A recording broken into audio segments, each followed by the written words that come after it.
President Trump's visit to the U.S. Open in New York City caused significant delays and frustrations for attendees. Trump was met with a mix of boos and cheers as he entered Arthur Ashe Stadium yesterday, just 15 minutes before the highly anticipated match between Carlos Alcaraz and Jannik Sinner, the final in the men's singles. This was his first time attending the U.S. Open since 2015.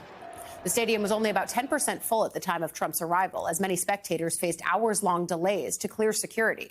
Because of those long lines, officials delayed the match by half an hour to give fans more time to get to their seats. Meanwhile, before he left Washington, Trump spoke to reporters about last week's tense Senate hearing with HHS Secretary Robert F. Kennedy Jr. and defended his controversial policies, which have faced sharp criticism from Democrats and Republicans alike. He's a different kind of a guy. He's got a lot of good ideas, but he's got a lot of ideas. You know, normally they don't have any ideas, and that's why we have problems with autism and so many other things, because we're coming up with the answers. We're coming up with the answers for other things that normal people, regular people, easy to get along with people wouldn't be able to do.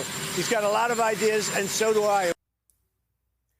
Joining us now, White House correspondent for Reuters, Jeff Mason. There's a lot of threads to set up the week, so we'll start with how you spent last night, which is with the president as part of the pool at Arthur Ashe Stadium. Not a bad way to do pool duty, but at the same time, take us inside. What was it like? What was the president doing? Who was he even cheering for at that point? I have had worse Sundays on pool duty. It was fun to watch the tennis match for sure. You know, he didn't say who he was rooting for. We saw him clapping, but in general, I think he was just enjoying the game.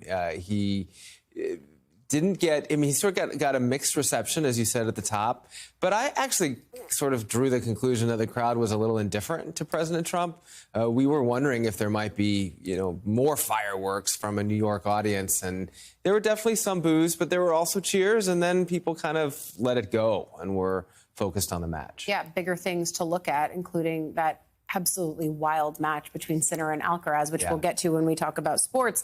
But it comes off after a week where we saw the HHS secretary on Capitol Hill in one of the more stunning hearings that I've ever watched in my years on the Hill, in part because Republicans and Democrats alike were grilling him. And yet the White House seems like they're standing by their man, at least for now in the short term. For sure. And I think the key is what you just said, that there was a bipartisan grilling. It was not just Democrats. So the White House can't say, look, it's just Democratic senators being difficult. It was absolutely allies of the president as well. But does it change their posture at all? No. Yeah. And that's what's key. The president defended him last week. He defended him again in the clip that you played yesterday. He sees RFK as somebody who he's actually very proud to have in his cabinet. I think he's very proud to have a Kennedy.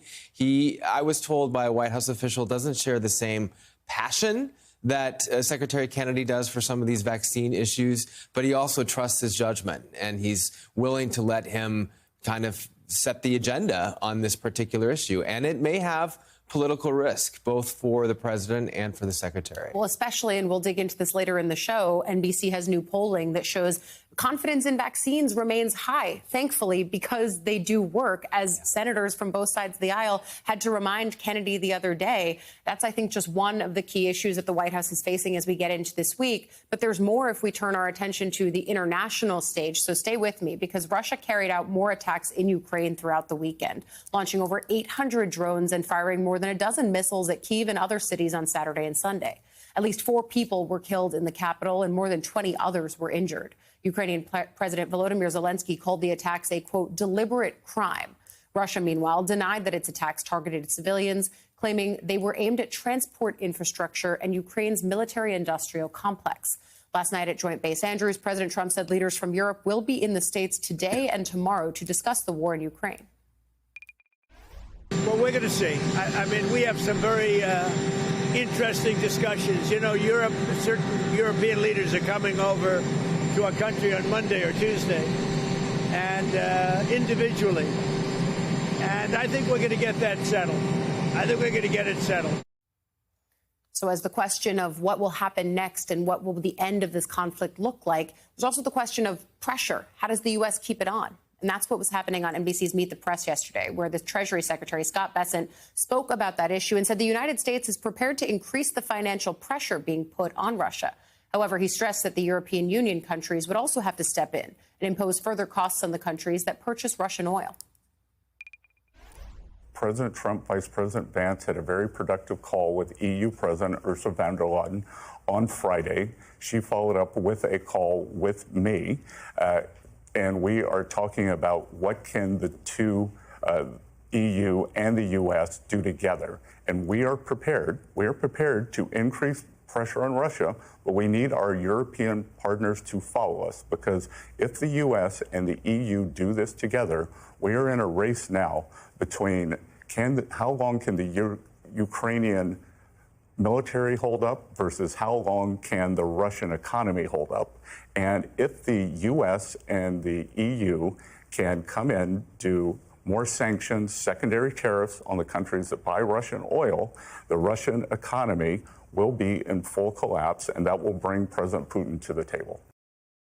So you listen to that, and I think we're at once again a place where the administration is saying, hey, we will issue more sanctions or have more financial pressure on you if you don't come back to the negotiating table or if we don't see movement on this conflict.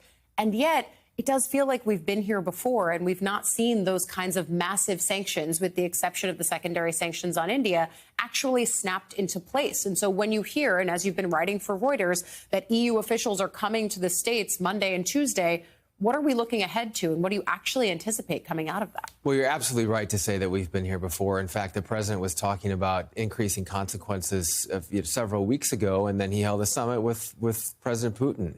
So those didn't happen. It's interesting to hear the Treasury Secretary talk about that, and also to put some sort of pressure on the Europeans. I was a European Union reporter before moving to Washington many years ago now. And let me tell you, I'm sure that there's no doubt that they would welcome coordination with the United States. So hearing him say that, but what he says there is certainly much stronger than President Trump. And I asked the president last night at that gaggle at JBA, does the fact that President Putin is not giving you all of the things, or really any of the things that you want, make you trust him any less? And he went on to talk about their good relationship. So it's a study in contrast, sometimes, the messages coming out of the administration on this. A study in contrast, and we'll wait to see if they end up moving on something like the bipartisan package of sanctions on the Hill. They're just kind of sitting there waiting for the White House to give a green light to it. Republicans and Democrats alike saying we would support moving in that fashion. So there's at least one option that's just kind of ready to go on the table a while now, and has been for, frankly, months. You're 100% right. Jeff Mason, thank you for coming in on Way Too Early. We're going to see you a little later, too, on Morning Joe.